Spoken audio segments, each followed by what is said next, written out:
Hi குழந்தைகளா, நவீன சிறுவர் பஞ்சதந்திரம் சேனலுக்கு உங்களை வரவேற்கிறோம். கடந்த அத்தியாயத்தில் மீரா தன் சூரியகாந்தி பூ புயலில் வளைந்து போவதை பார்த்து சோகமாக இருந்தாள். அப்போது அம்மா அவளுக்கு ஆறுதல் கூறி இயற்கை ஒரு அழகான பாடத்தை கற்றுத்தரும் என்று வாக்குறுதி அளித்தாள். அதே இரவில் மழை இன்னும் பெய்து கொண்டிருந்தபோது அம்மா ஒரு கதையை சொல்ல தொடங்கினார். மீரா தன் அம்மாவுக்கு பக்கத்தில் சுருண்டு படுத்துக் கொண்டாள். மித்து படுக்கையின் தூணில் அமர்ந்திருந்தது. அதன் இறகுகள் புயலால் இன்னும் கலைந்திருந்தன. அம்மா என்று மீரா மெதுவாக கேட்டாள். என் சூரியகாந்தி மிகவும் பலவீனமாக தெரிகிறது.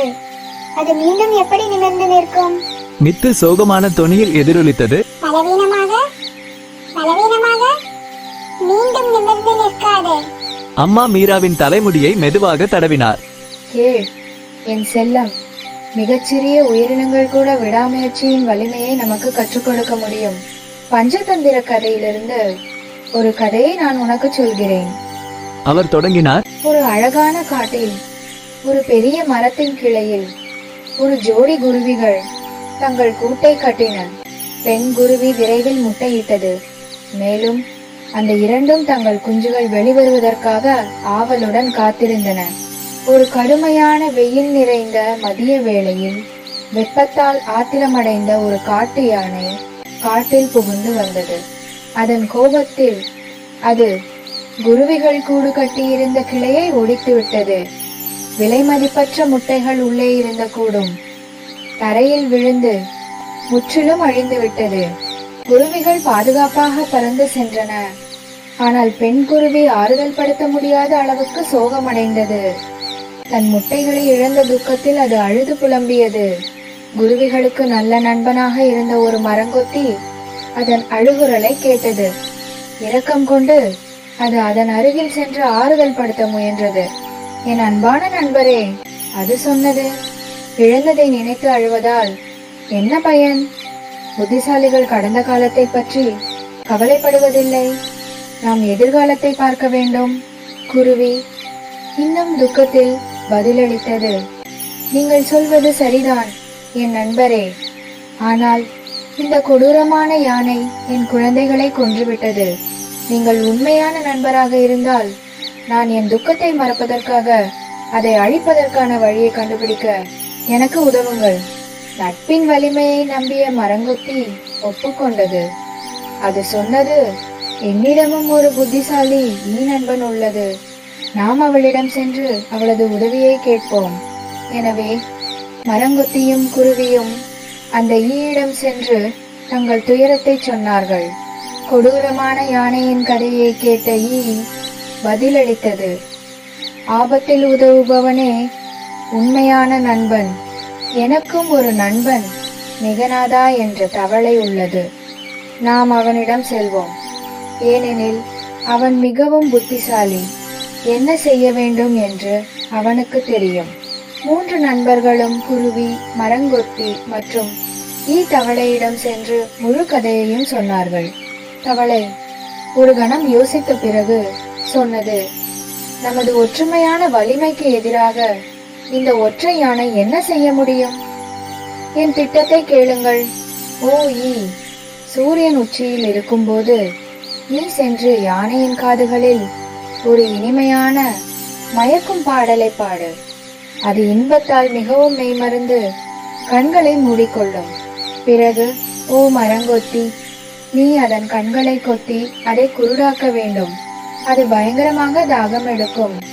மேலும் குருடாகிவிட்டதால் தண்ணீர் தேடி அங்கும் இங்கும் அலைந்து திரியும். அந்த நேரத்தில் நான் தவளை ஒரு ஆழமான சேற்றுக்குழியின் விளிம்பில் அமர்ந்து பலமாக கத்துவேன். என் கத்தும் சத்தத்தை கேட்டு யானை அது ஒரு ஏரி என்று நினைத்து அந்த சத்தத்தை நோக்கி விரைந்து வரும். 4 நண்பர்களும் திட்டத்திற்கு ஒப்புக்கொண்டு தங்கள் பங்கை சரியாக செய்தார்கள். ஈ பாடியது, மரங்கொத்தி குருடாக்கியது மற்றும் தவளை கத்தியது. குருடாகி தாகத்துடன் இருந்த யானை தவளையின் சத்தத்தை நோக்கி தள்ளாடியது. அது ஒரு நீர்நிலை என்று நினைத்து ஆழமான குழியில் தலைகீழாக விழுந்து அழிந்து போனது. இந்த கதையின் ஞானம் ஒரு ஒற்றை புள்ளி அல்ல, ஆனால் பல சக்தி வாய்ந்த பாடங்களின் கலவையாகும். ஒற்றுமையே வலிமை. மிக முக்கியமான நீதி என்னவென்றால், ஒரு சிறிய பலவீனமான உயிரினமும் கூட அவர்கள் ஒன்றாக வேலை செய்தால் ஒரு பெரிய மற்றும் வலிமை மிக்க உயிரினத்தை வெல்ல முடியும். தனித்தனியாக குருவி, மரங்கொத்தி, ஈ மற்றும் தவளை யானைக்கு போட்டியாக இல்லை. ஆனால் அவர்களின் கூட்டு முயற்சிகள் மற்றும் தனித்துவமான திறமைகள் அவர்களை வெல்ல முடியாதவர்களாக ஆக்கின. வன்முறைக்கு மேல் புத்திசாலித்தனம். புத்திசாலித்தனமும் அறிவும் வெறும் உடல் வலிமையை விட மிகவும் சக்தி வாய்ந்தவை என்பதை இந்த கதை காட்டுகிறது. சிறிய விலங்குகள் தங்கள் மனதையும் நன்கு திட்டமிடப்பட்ட திட்டத்தையும் பயன்படுத்தி தங்கள் பெரிய வன்முறை நிறைந்த எதிரியை முறியடித்தன. ஆபத்தில் உதவுபவனே உண்மையான நண்பன். நண்பர்களுக்கு உதவும் நண்பர்களின் விசுவாசம் மற்றும் தயார் நிலை ஆகியவை உண்மையான நட்பின் மதிப்பை குழந்தைகளுக்கு கற்றுக் கொடுக்கிறது. மற்றவர்கள் துன்பத்தில் இருக்கும்போது அவர்களுக்காக இருப்பது எவ்வளவு முக்கியம் என்பதை இது எடுத்துக்காட்டுகிறது. விடாமுயற்சி. தனது இழப்புக்கு பிறகு குருவி கைவிட மறுப்பதும் ஒரு தீர்வை கண்டுபிடிக்க அதன் உறுதியும் நம்பிக்கையின்மையின் முன் மண்டியிடக்கூடாது என்பதை காட்டுகிறது. அது வெறும் அளவில்லை, அது நடவடிக்கை எடுத்தது. சிறு குருவி மிகச் சிறியதாக இருந்தது, ஆனால் விடாமுயற்சியுடனும் நண்பர்களின் உதவியுடனும் அது பெரிய யானையையும் வென்றது. மீராவின் கண்கள் விரிந்தன.